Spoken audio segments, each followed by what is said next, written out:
Hey, it's the announcement guy. I'm out here in the daylight just to remind you that daylight savings time is coming up next Sunday. A lot of people wonder, what do we do with all the daylight that we saved? We're going to cover that next week. Here's what's coming up. We are offering our new member empowerment class today in person after the 10 a.m. service and tomorrow online.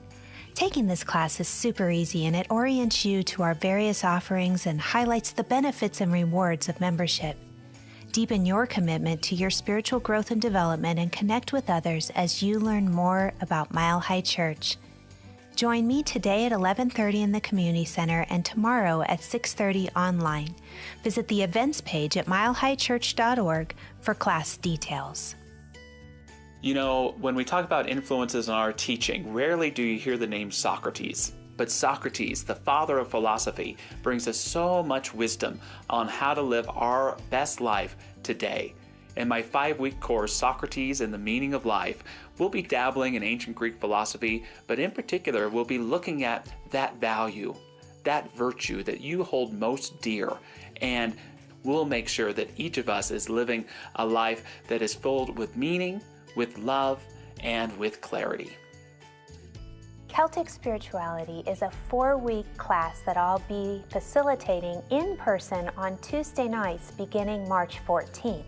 Celtic way of seeing is all about looking at the world with divine eyes. In this class, we're going to explore the illuminated manuscript of the Book of Kells, as well as the monastic traditions of the desert mothers and fathers of Egypt, as well as St. Patrick and the Green Man.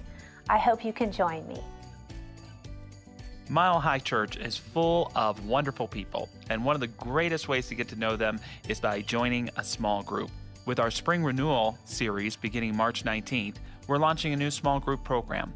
Go to our website, milehighchurch.org, and sign up for an online or on-campus small group today. Well, it's the announcement guy. I'm out here saving daylight as much as I can. What I'm hoping for is that when winter comes this year, I'm going to have plenty to fall back on. Have a great week. Hello, Mile High. Happy Sunday to you all. Now's the time of the service where we get to sing together. So if you want to stand and sing, that would be great. And if you want to remain seated, that's fine too. But I'll start and you echo. How's that?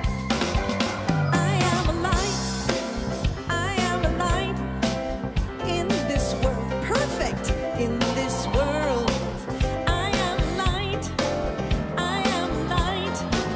In this world, this is the place, this is the time. Let it shine, let it shine. I see the joy in this world, in this world.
Thank you, Jennifer Burnett. Thank you, Mile High Band. It sound wonderful. Good morning, everyone. How's everyone doing today? Great. We'll get going. We'll go person by person. So grateful to be here this morning with everyone. I hope he doesn't mind me pointing him out. I'm so glad my friend Spencer is here. He hasn't been able to be here for several months. We love you. And whether you're in person here or you're watching online, our sanctuary is always filled with stories. You know, we all have a different story about what brought us here today. Stories of triumph and resilience, stories of heartbreak and of not knowing what the next steps are. Stories of overcoming and incredible possibilities. But when we join here together, even though we've all come from unique paths, we join in affirmation of our unity and oneness, in optimism for a greater today and a greater tomorrow, and in faith in our collective shared humanity. And so when you come here not just for yourself, but I like to think we come here for everybody else out there as well. So thank you for staying in tune with your spiritual practice and joining us today. We love to recite our vision and mission each week. It's coming up on the screens. If you'd like to say it along with me, it goes like this. Our vision: oneness revealed, a world of love, peace, and abundance for all. And our mission: to serve as a spiritual beacon for personal empowerment and global enlightenment. So grateful to have Jennifer Burnett and our Mile High Band with us today, and especially grateful we have our youth choir here performing with us this morning. Let's hear it for them in advance.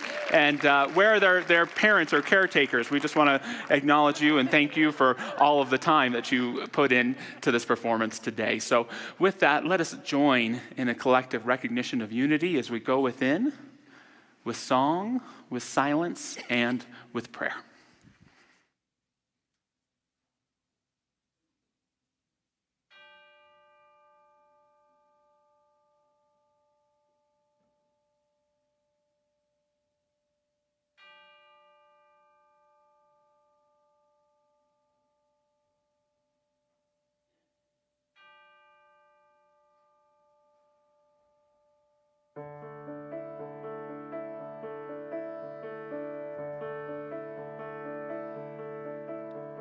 Surely the presence of God is in this place.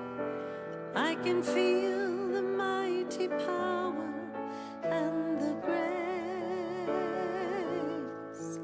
I can hear the brush of angel wings. I see glory on each face.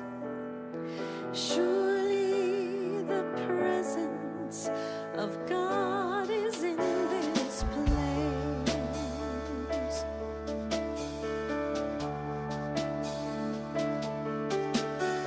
Surely the presence of God is in this place.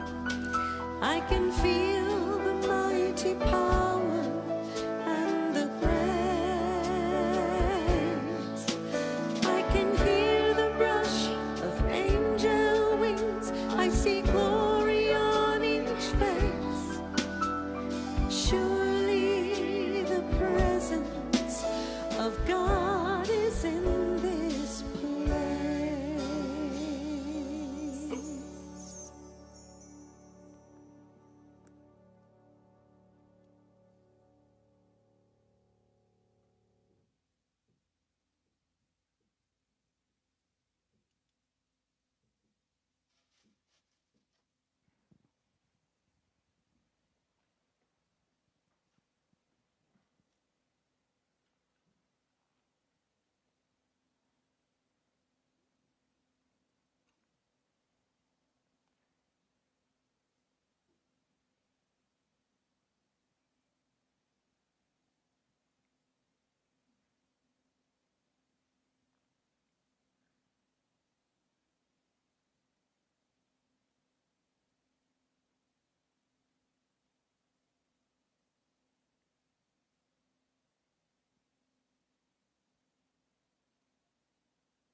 So this morning we turn within into this beautiful container of prayer, opening our hearts to move into that inner sanctuary of love, that place within us where we can listen and feel the heartbeat of the divine. Just feeling that pulsation of God that moves in, through, and all that is. And as we join together this morning in this place of devotion, we recognize and feel the oneness, that thread, that golden thread of truth that moves through all humanity and moves through every faith tradition, both ancient and new. Just recognizing those who are in devotion in a temple this morning, in a synagogue, in a gurdwara, in a cathedral, or in the vast expansiveness of nature. We are all one in spirit. And so I know this morning that any condition, any wound, any hurt, any place of unease is simply let go and absorbed into this vastness, this beautiful essence and presence of the divine that is always present, always available. We just open to that right now, anchoring in that eternal love. Just feeling how any condition of unrest is just dissolved into the one. And I am so grateful. I am so grateful, for I know that this eternal love and this blessing of togetherness moves through our message today, moves through every heart that is gathered here, moves through the beautiful music of the children's choir. For I know that our campus is a beacon of life, a beacon of light, and that this vibration of oneness moves out from our togetherness today into a vaster vibration of service throughout the entire world. And so I say thank you. Thank you, Spirit. Thank you for this opportunity to feel and to know and to experience in an ever deeper way every moment the essence of the divine. I release this prayer, allowing that Father, Mother, God within to do the work. And so it is.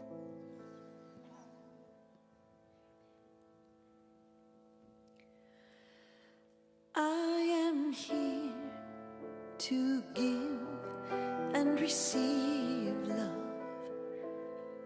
I am here to give and receive. I am here to give and receive love. I am here to give and receive love, love. I am here to give and receive love. I am here to give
receive love.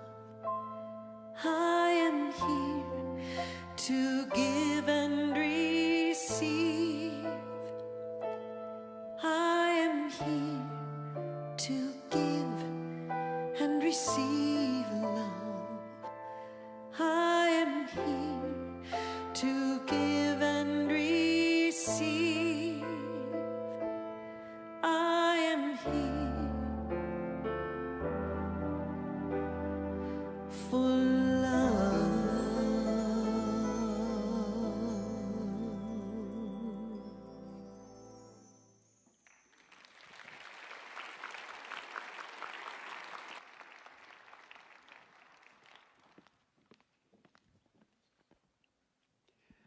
Some inspiration today from 1 Corinthians chapter 13, verse 13. Love is the root of all virtues, and when we know God's love inside of us, we can then pass on God's love to others. The greatest of all virtues is love. And from Guru Nanak, truth is the highest virtue, but higher still is truthful living. And from Maya Angelou, courage is the most important virtue because without it, no other virtue can be practiced consistently. You can be kind, true and fair and generous and just and even merciful occasionally. However, to be that thing time after time, you have to really have courage.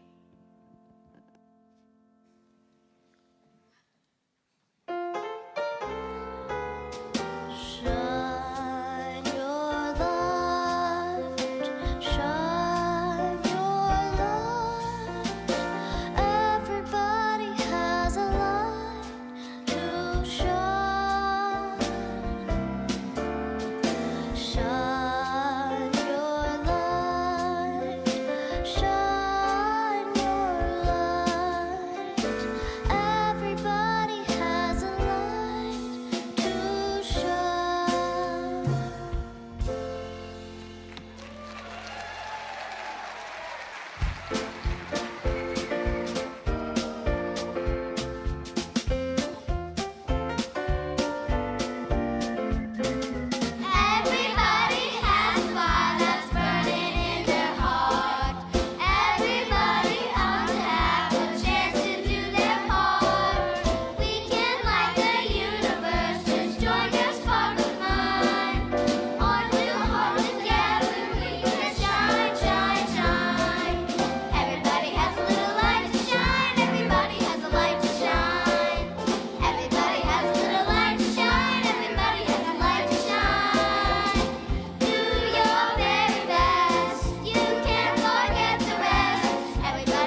I'm glad that stopped because you're going to get a whole dance routine from me. But how about those kids' songs and the choreography? Amazing.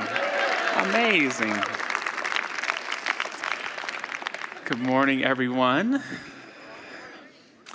2 great classes starting at Mile High in March. On Thursday, I'll start teaching a class called Socrates and the Meaning of Life. I'll talk a little bit more about that in the talk. And the following week, Reverend Zamira is going to be teaching a class on Celtic spirituality. So the next in a wonderful series of interfaith classes. So consider those. Ernest Holmes, our founder, defined religious science as a correlation of laws of science, opinions of philosophy, and revelations of religion applied to human needs and the aspirations of man. Laws of science, all about knowledge. What can we find out about the laws of nature and the laws of mind? Religion, all about learning to identify with a power greater than we are, to connect with it within and to live from it profoundly in our lives. And philosophy, the wisdom on how to live a great life. Not what to think, but how to think. Beware when God lets loose a thinker on this planet, Emerson said, then all things are at risk. And we have a lot of religious influences. All the great founders of great faiths, Jesus and Buddha. But we also have great philosophical influences as well. Perhaps none more profound than Socrates, the father of philosophy, who was declared in ancient Athens as the wisest man by the oracle of Delphi. But he wouldn't have said that. He said, the only reason I might be wise is because I'm the first to admit that I don't know. Not knowing is the beginning of wisdom. And Socrates didn't apply answers, he applied questions. He applied curiosity. The unexamined life is not worth living. And to me, this is all that feeds into our philosophy here of staying open at the top, to always be evolving in our thinking and our striving. What Jesus is to faith, Socrates is to learning. What Jesus is to the churches all over the United States, Socrates is to universities. That thoughtfulness, that questioning. But he's also an incredible spiritual teacher. Jesus taught that God is a presence of unconditional love, and that God loves you like a caring parent loves their child. And if you can do what is sometimes the hard work of opening your heart to receive that love, and then commit to practicing it towards others, not only do you realize the kingdom of heaven on earth, but you begin to experience your eternal life. That one true life. Socrates believed that it's so important to know and fully understand what your virtues are. Love, peace, integrity, honesty, kindness. Understand them so well that they become as much who you are as your name or the shoes on your feet.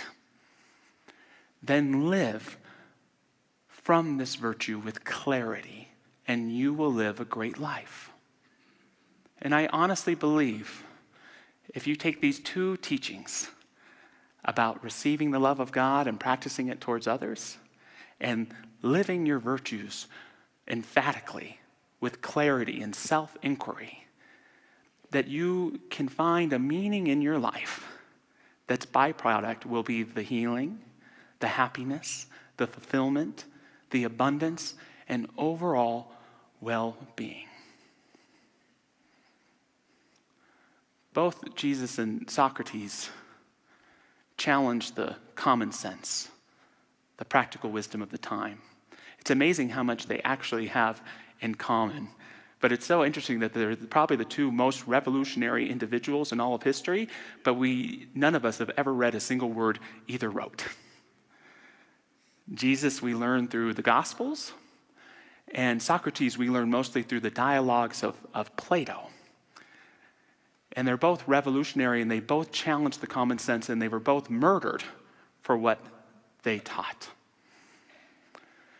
Jesus tells of a Pharisee, a respected person in Jewish society, and a tax collector. They were even ribbing tax collectors back then. And the Pharisee is praying, and he says, "God, bless me, for I am not like this tax collector over here." And the tax collector says, "God, have mercy on me, a flawed human being." And Jesus' teaching it's through humility. It's through asking and receiving the love of God that our life becomes truly transformed. I think it's a great question in spiritual living to ask yourself, how did I love God today? How did I love God this week? How did I love the sacred? How about it? I had my daughter on my lap on a swing, and we looked up and beheld the majestic sky, and I felt a love for God. I was doing some writing, and I just got to pause and say, "Thank you, life. Thank you, God." In a moment of silence, of reverence, I got to love God. What is spirituality but learning to love God by loving her creation? Whatever's there to be loved. Perhaps an even more challenging question for spiritual living is, how did you let God love you today? How did you let God love you this week, however it may be? God, I swear, when I had my daughter on my lap and we were looking at that majestic sky and marveled at it, that in its own way it marveled back at us. Someone gave me a compliment on a talk that I gave, and I didn't just dismiss it right away. I received it. I took it to heart. I let the people who love me love me. It sounds simple, but it's the most profound way to change your life, is to live like you are loved. Live like you are the most loved individual there is. Because there is that divine love that when we receive it, to honor Dr. Barry, when our heart can become a catcher's mitt, to receive the divine, it begins to bring harmony and balance and essence into our lives. But that's the question, can you receive that great love and then practice it towards others? This to me is the real metaphysical meaning behind the parable of the prodigal son. The young son who blows his inheritance and leaves home and sleeps with the pigs. He returns broken down, and yet he asks for his father's love, and he receives it. It's the older son, the goody two-shoes son, the self-righteous son, the son who's done everything right, who, it's not that he's not loved by his father, but he rejects himself from receiving that love by falling into judgment, self-righteousness. That's the calling of each of us, to learn to receive a deeper and more profound love so we can practice it in our lives. Jesus teaches us how to love. Socrates teaches us how to think. My favorite dialogue of Plato about Socrates is called Euthyphro. And Socrates, he's in the court, outside a court, because he's about to be put on trial. And he encounters Euthyphro there. And it's a very interesting time there in ancient Athens. Socrates would have 500 people on his jury. Right? That's a lot of Nancy Grace interviews right there. Right? And there weren't lawyers per se. Normal citizens would prosecute the cases. And Socrates says, hey, Euthyphro, what are you doing here? And Euthyphro says, oh, it's actually quite interesting. I'm here to prosecute my own father. You see, Euthyphro's father owned a lot of farming land. And there was someone who worked there who robbed and murdered someone. And so his father, the landowner, had him arrested and tied up with the thought that he would take him to the authorities the next day, and the man died. And so Euthyphro is going to prosecute his father. Why? Socrates asks. Well, because it is the pious thing to do. We've got a little CSU ancient Athens going on here, don't we? Piety. All of the dialogues of Plato just about address a virtue. And so here's this one, it's piety. And Socrates says, you know, you're the perfect person for me to talk to. I'm being tried for corrupting the youth, way to go Socrates, and also for not believing in the gods of Athens, for not being pious. So I would love to know, so I can talk about my trial, what piety is. Will you please do me the favor of telling me what piety is? And Euthyphro responds, well, piety is what is pleasing to the gods. Oh, that's wonderful, Euthyphro. Thank you so much for sharing that with me. But hold on. Wait a second. So if piety is what is pleasing to the gods, don't the gods disagree sometimes?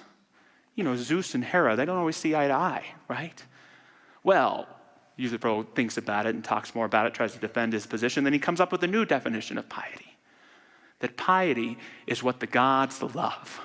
Very good, wonderful definition, Socrates replies. But wait a second. Is something pious because the gods love it? Or do the gods love it because it's pious? Jesus described himself as a fisher of men. Socrates defined himself as a gadfly on a horse's behind. He's like that annoying little mosquito that gets in your ear, you know, and you're like, mosquito, you could be anywhere in this wide universe. Get the heck out of my ear. He's pestering. He doesn't mean to be. He's childlike. He's not lawyerly. He's childlike. He wants to know. And he asks and asks until the person being asked the questions is so broken down, they're so frustrated, they're so annoyed that they run away. This is why he was really put on trial. And if you're reading this in college, you see it kind of humorous. Euthyphro runs away. But when we look at it from a spiritual perspective, it's actually quite heartbreaking. It's heartbreaking because Euthyphro has been philosophically gutted. This virtue that he says he values more than anything else, piety, he doesn't know what it is. He doesn't know what it is. And it's a weird thing with virtues. We might say we believe in something, but when we don't know what it is, we're actually doomed to express its opposite. And here is a man who believes in such a superficial piety that he's about to potentially put his own father to death for it. And it speaks to this absence in human nature to inquire about what really matters most to us. What is it? I believe in love, then why am I being a jerk to my spouse? I believe in peace of mind. Well, why am I so focused on chaos? I believe in the flag. Why am I supporting something that stands against what it represents? It doesn't mean we always have to be perfectly in our virtue. But if we're not willing to stop and inquire about what matters most to us, how are we going to practice it with any sort of clarity? In the Socrates in the Meaning of Life class that I get to teach starting on Thursday, an essential part of the class is everyone chooses a virtue. Everyone chooses a virtue that's important to them, or that they want to learn more about, or that they want to better embody. And it's an amazing spiritual thing about virtue, because I don't think you really choose it. It chooses you.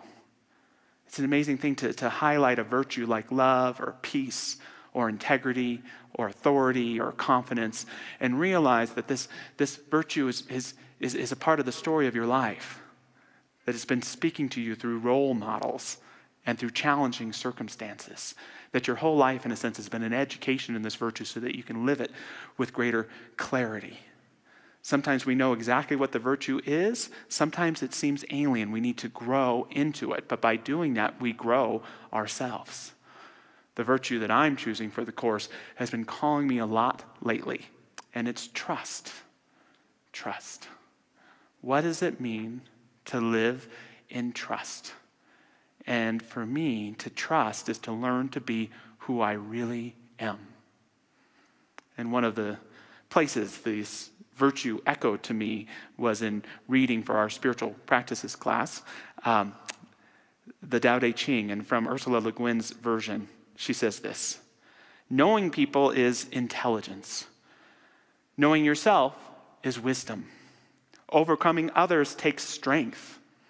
Overcoming yourself takes greatness. Contentment is wealth. Boldly pushing forward takes resolution. Staying put keeps you in position. To live till you die is to live long enough. And I literally could share for 30 minutes about the amount of meaning that spoke to me in reading this, and I'm just going to take 29. No, just to point out a couple of things. To take that statement, overcoming yourself takes greatness. Overcoming myself takes greatness, because that self that I need to overcome is that part of me that's in fear. That part of me that sometimes falls into control. That part of me that lives in distrust and gets drained. I need to overcome that self so that I can live in a greater way of being who I am.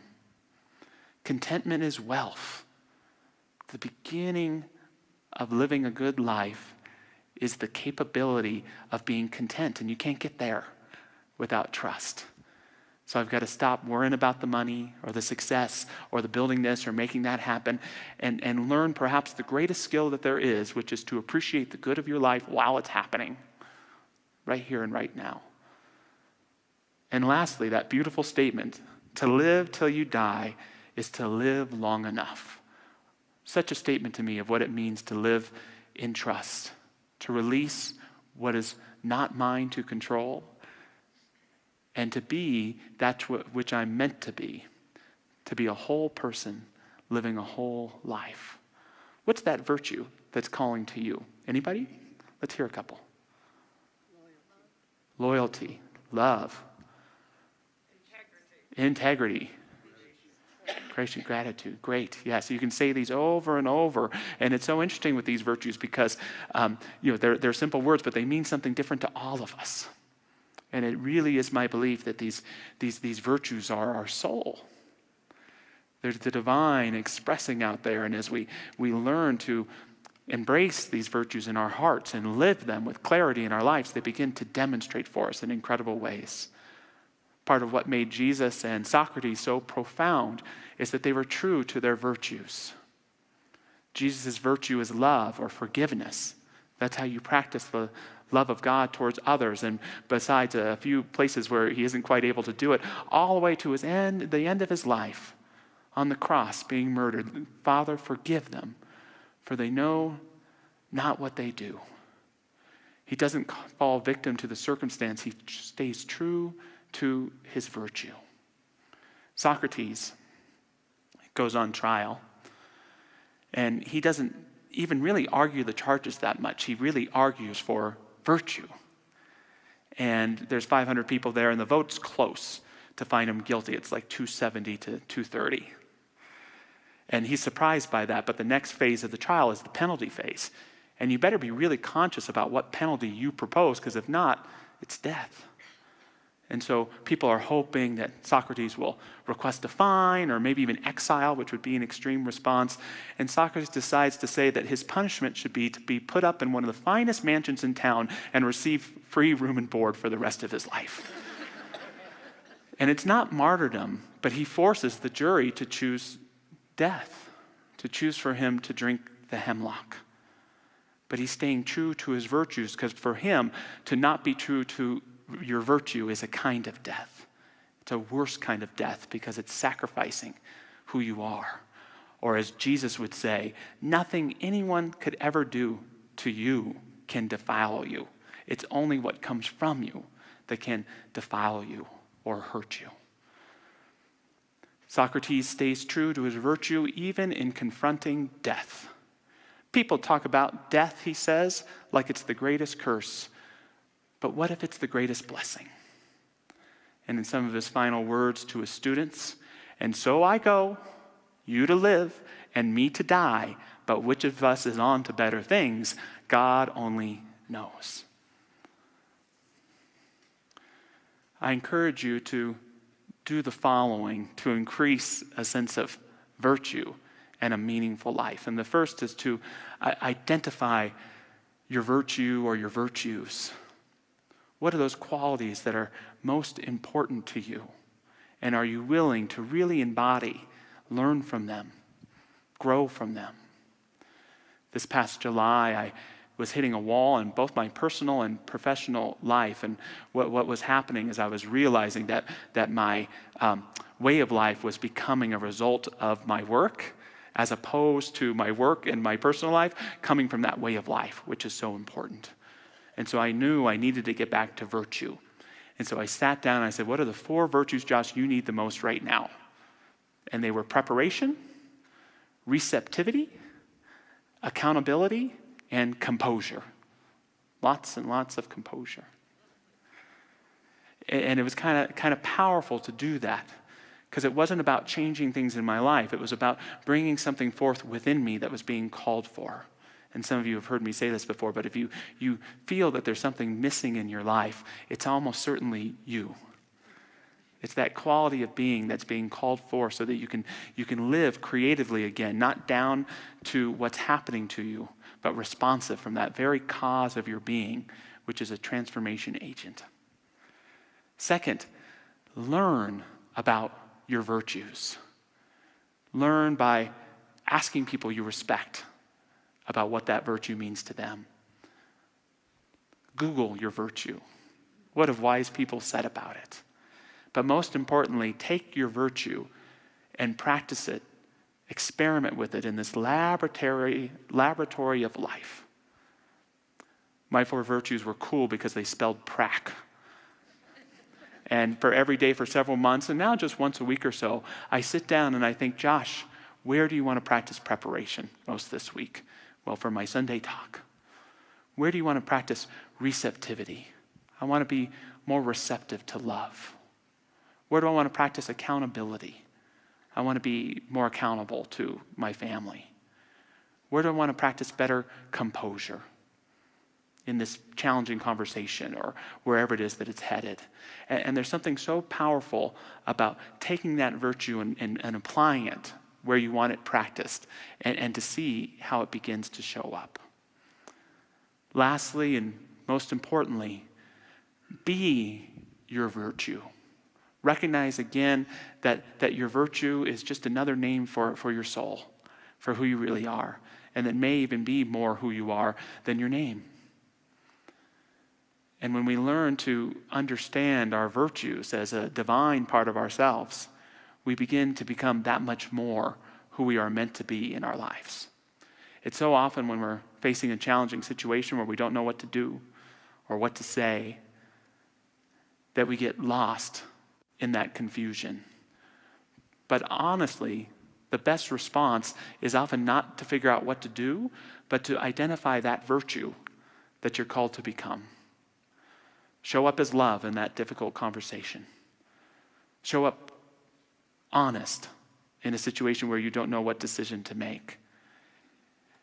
If you can't trust your virtues, what can you trust?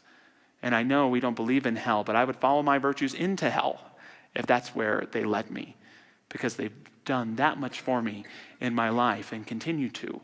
And by being your virtue, they can do the same for you. When you commit to your virtue commits to you, and you bring forth, not to get too woo-woo, but you bring forth the divine itself. It's almost as if that's why we're here, to become aware of beauty, truth, goodness, meaning, to bring it forth in our everyday life, to see those places where it's not showing up, to practice it, and to experience the incredible transformation that takes place from that deep and wonderful gift. So taking all that now into prayer, I invite any of our prayer practitioners to stand if they so choose. Some of these lovely practitioners will be here right in front of the stage for prayer at the conclusion of service.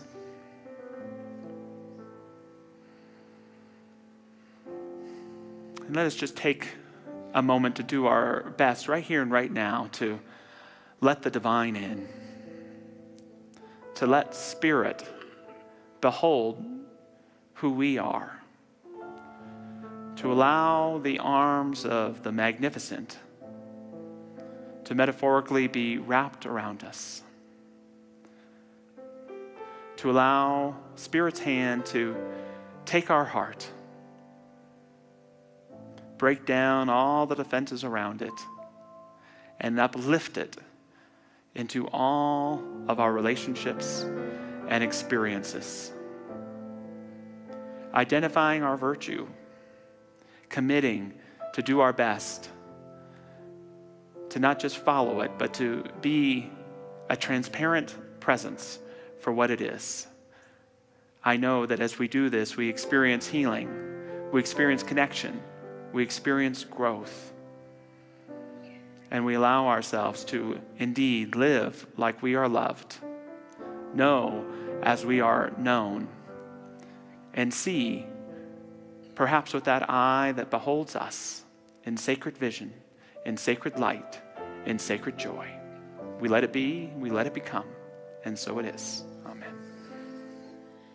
I am here to give and receive love. I am here to give and receive. I am here to give and receive love.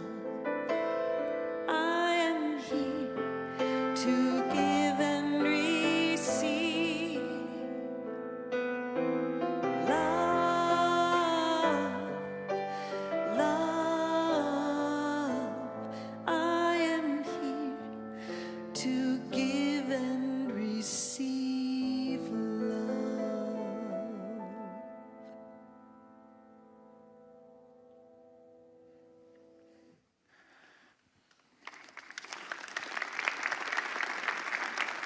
Beautiful, Jennifer Burnett. So we're so grateful to have you. And hey, you're involved in something special coming up, aren't you? I am actually right over here at the Lakewood Cultural Center. I'll be doing the musical Carousel from March 17th through April 2nd on the weekend. So you've got about 12 opportunities to see it if you're interested. Awesome. So It's a in great show. that spiritual practice of having fun, what a great thing to find someone, a fellow Mile High, and go see Jennifer in Carousel. Thank you so much, Jennifer. Thank you to our Mile High band.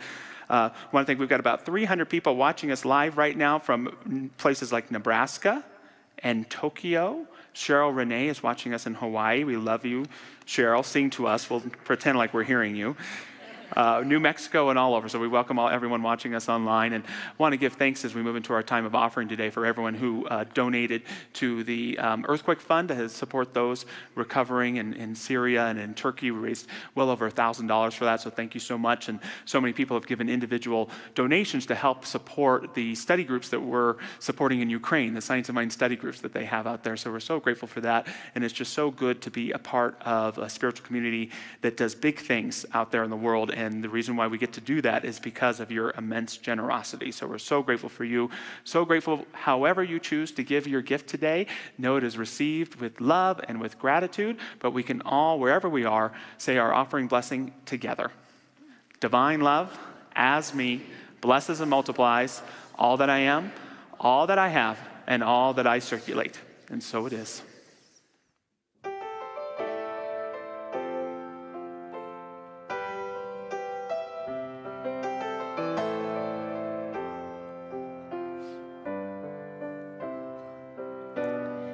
Everybody pulling me in all kinds of directions, trying to tell me what to say, how to think and feel. Truth is that every soul's continually searching. We think we know, but we got no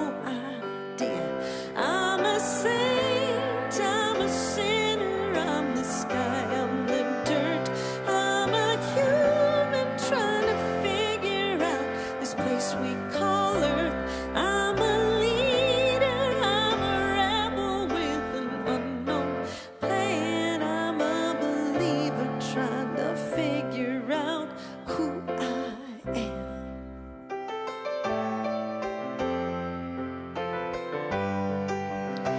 Who I am.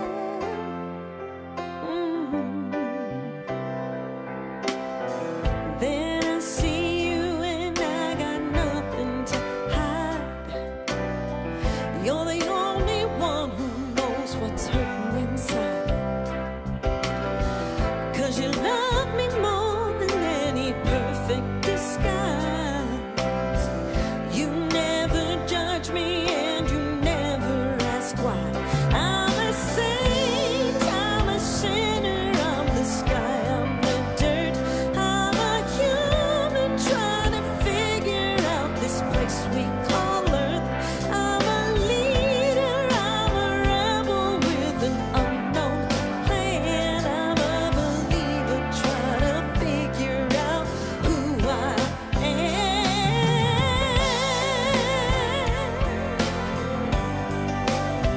Who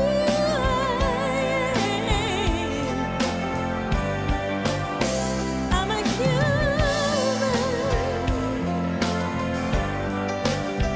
Maybe we're all human. I'm a saint, I'm a sinner, I'm the sky, I'm the dirt. I'm a human trying to figure out this place we call Earth. I'm a leader, I'm a rebel with an unknown plan. I'm a believer trying to figure out who I am. I'm a saint, I'm a sinner, I'm the sky, I'm the dirt. I'm a human trying to figure out this place we call Earth. I'm a leader, I'm a rebel with an unknown plan. I'm a believer trying to figure out who I am. I'm a believer trying to figure out who I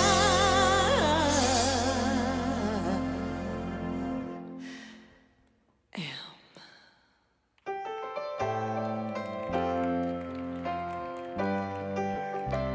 Who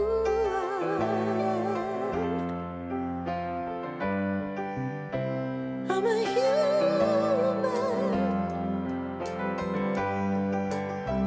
Baby, we're all human.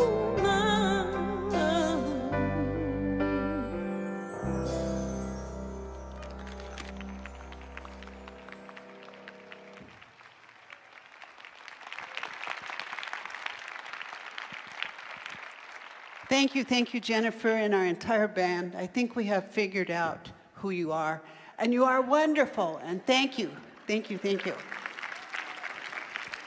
Such an incredible message from Josh's heart today, too. Just a good Sunday, isn't it? And if you are visiting for the first time, Mile High Church, welcome. And out of our Welcome Center in the lobby, I'll be there, and also there's information there. And also at either exit of the lobby, there's shelves there with information. So thanks for being with us. And our practitioners are down front, and they are incredible prayers. They are the best. So if prayer is calling to you, make sure that you approach one of them for a powerful prayer. Thank you, Patty. And I hear we still have a couple slots available for our Beyond Divorce class. We do. Beyond Divorce starts tomorrow night, and we just almost have a full class, so we need a couple more. And it's an incredible experience. If you've talked to anyone that's ever taken it, it's so helpful. So if that calls to you, you can see me in the lobby at the Welcome Center, or you can call the Prayer Care Center in the morning. We'll get you on the list. Thanks. Thank you, Patty. And Reverend Zamira, you've got a new member class today after church in person and tomorrow night online. Yes, so if you have been wanting to explore membership at Mile High Church, there's no obligation to join, but we are going to have these empowerment classes where we can talk about what membership might mean for you in your life. I hope you'll join me today after the service over in the community center, and if you're going out to lunch, come tomorrow night then instead online at Zoom, and we would be so happy to welcome you there. Thank you, Zamira. And last but not least, March 19th starts our spring renewal series that leads up to Easter, and we're going to have a small group program to go along with that. So you can go on our services page online. We have Zoom groups and then groups on campus here, and there's a table in the lobby as well you can sign up too. So with that, if you'd like, stand and we'll say a benediction together. If you'd like, repeat after me. Something wonderful is happening to me right now. It is this thing called life. Life is in my mind, life is in my body, life is in all that I do. Thank you, life.